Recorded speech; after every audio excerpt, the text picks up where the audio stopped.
Selamat malam, nama saya Ibrahim Sunukong. Saya akan membahas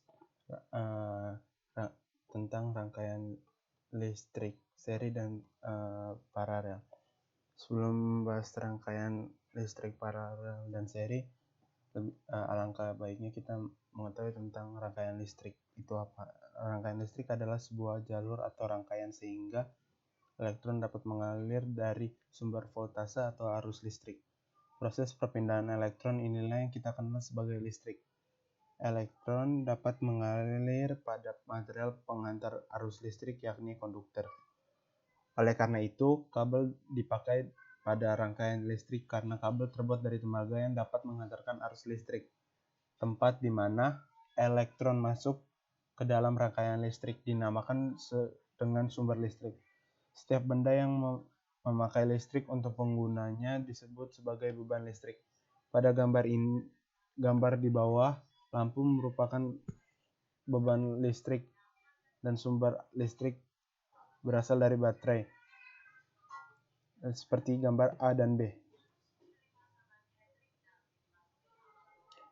Benda apapun dapat menjadi beban listrik. Oleh karena itu, simbol universal untuk beban listrik adalah hambatan atau resistor. Jadi, simbol lampu pada rangkaian di atas dapat diganti menjadi simbol hambatan seperti yang ada di gambar bawah ini. Ini beban listrik dan ini hambatan. Terdapat dua tipe rangkaian, yaitu rangkaian seri dan rangkaian paralel. Rangkaian seri dan paralel dapat dikombinasikan sehingga menjadi rangkaian kombinasi atau gabungan. Rangkaian seri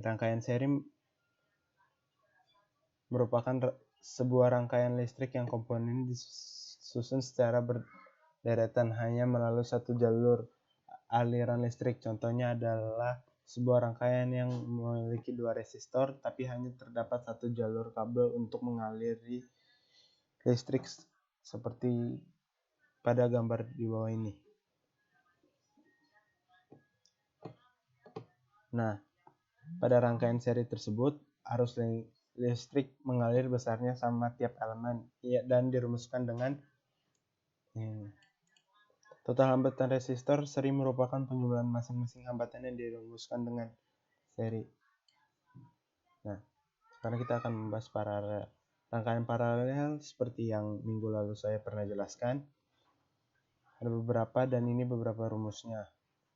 Dan ini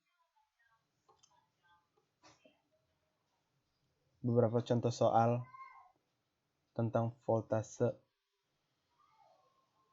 atau rumus dari voltase, dan ini contoh soalnya.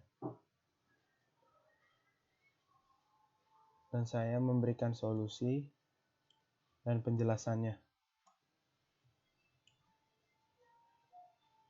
Dan ini contoh soal nomor 2.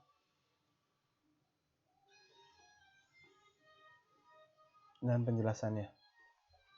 Sekian dari saya, terima kasih.